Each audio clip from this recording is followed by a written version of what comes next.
Hey, what's up, everybody? This is Chris, aka Born on 11970. Thank you for checking out my video. Sorry I had to delete the video that I just made because the volume was not working. So I guess I will start this over again. And I'm going to teach you a couple more tricks that our lovely government likes to sneak on us that the average person has no clue about. And what it does is entraps you into, without your knowing it, admitting to the government that you are a dead fictional character, a corpse, or a corporation.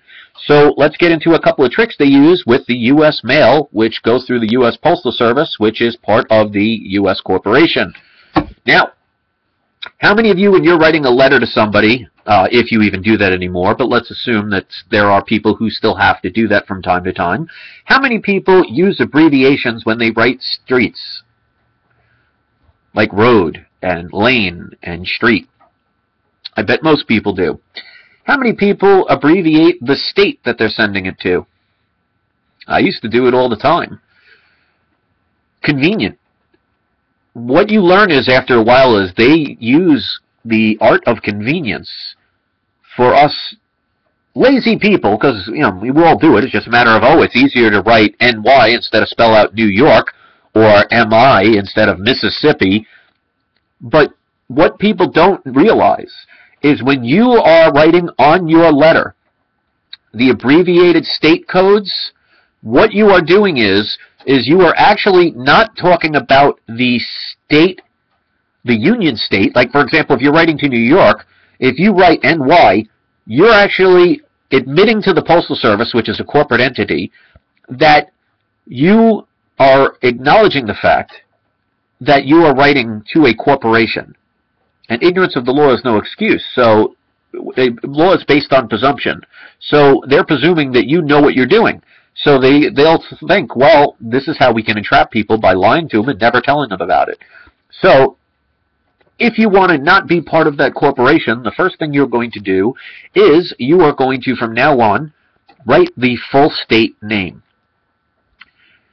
Number two, if you have a zip code on your letters, you again are indicating to the United States corporation government that you acknowledge the fact that you are a corporation, you are a corpse, a dead fictional character. So again, ignorance of the law is no excuse, and since no one contests it, well, then they are assuming that you know about it, because again, law is based on presumption. So here's how you get out of that. I made up a phony letter where a person named Jane Doe from Albany, New York is writing to a person named Mark Smith who lives in Chicago, Illinois. Now you'll notice two things that are in common here. You'll notice how I spelled everything out, including the states. Now I have no clue if those zip codes are right. They're probably not. I just made them up.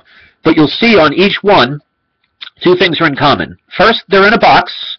You could use brackets, because I learned that box rule I told you about also counts as brackets. That will also qualify as not being part of the actual contract. But you'll see the -9998.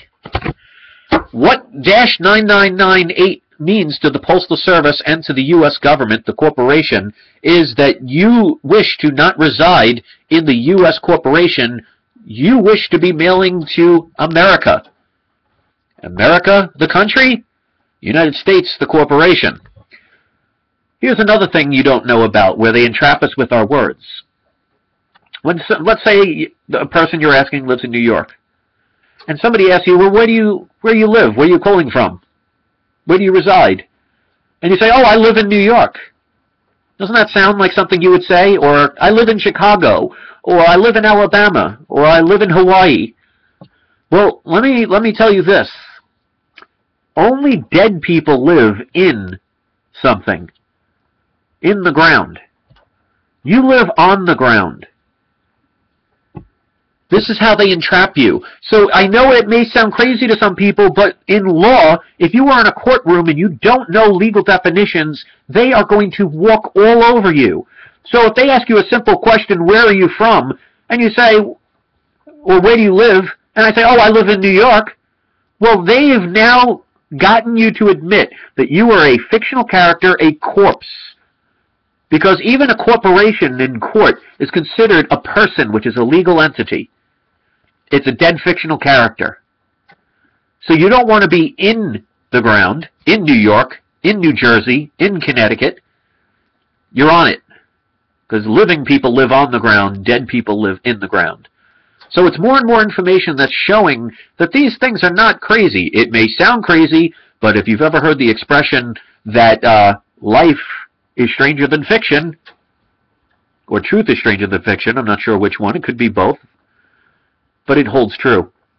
So from now on, if you ever have to respond to some kind of government letter, or you're sending out a bill, or what have you, all you have to do is put a box around your zip code and write -9998 and make sure you spell out the state that you're mailing it to.